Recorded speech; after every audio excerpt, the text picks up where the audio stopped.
મિત્રો, આપ જોઈ રહ્યા છો NN ન્યૂઝ. હું છું એન્કર અર્પિતા પટેલ. હવે જોઈએ અગત્યના સમાચાર. રાજ્ય કક્ષાની ગરબા સ્પર્ધામાં સમગ્ર દક્ષિણ ગુજરાતમાંથી એકમાત્રની સપ્તધ્વનિ સંગીત વર્ગ એન્ડ કલાવૃંદ વરાછા રોડ સુરતની ઝળહળતી સિદ્ધિ. યુવક સેવા અને સાંસ્કૃતિક પ્રવૃત્તિઓ વિભાગ ગાંધીનગર દ્વારા આયોજિત તેમજ જિલ્લા યુવા વિકાસ અધિકારીની કચેરી ગાંધીનગર દ્વારા રાજ્ય કક્ષાની નવરાત્રી રાસ ગરબા સ્પર્ધા 2024 તારીખ 18થી 20 નવેમ્બરના રોજ ટાઉન હોલ ગાંધીનગર ખાતે યોજાઈ ગઈ હતી. તેમાં સપ્તધ્વનિ સંગીત વર્ગ એન્ડ કલાવૃંદ વરાછા રોડ સુરતનો અર્વાચીન ગરબો ડૉક્ટર હેમાંગ વ્યાસ લિખિત અને સ્વરાંકન કરેલો ગરબો સમગ્ર રાજ્ય કક્ષાએ તૃતીય ક્રમ પ્રાપ્ત કરેલ છે.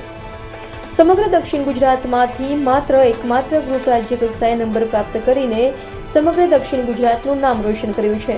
હાર્મોનિયમ પર ડૉક્ટર હેમાંગ વ્યાસ, રિધમમાં ઓમ વ્યાસ, વાંસળી પર સંજીવભાઈ ધારૈયા, વાયોલિન પર ગૌરવ પટેલે સાથ આપ્યો હતો. ગરબામાં વ્યાસ આરોહી, વેકરિયા રિંકલ, ચાવડા માનસી, પરમાર કાજલ, કનોજિયા નીલમ, ચમરિયા શ્રદ્ધા, પરમાર વર્ષા, વ્યાસ શ્રદ્ધા, વિરાણી રંશી, સુરાણી કાર્તવી, સરોજ ખુશી, ધાણક બંસરી, ઠુમ્મર ડેનિશા, પરમાર રિધિએ ઉત્સાહપૂર્વક ભાગ લીધો હતો. તમામ કલાકારો અને સંગીતકારોને સંચાલિકા શ્રીમતી શ્રી કિરણબેન વ્યાસે ખૂબ અભિનંદન પાઠવ્યા હતા. NN news Surat. દર્શક મિત્રો, NN ન્યૂઝને લાઇક, શેર, સબસ્ક્રાઇબ કરો, બેલ આઇકન પ્રેસ કરો જેથી આપને નોટિફિકેશન્સ મળતી રહે.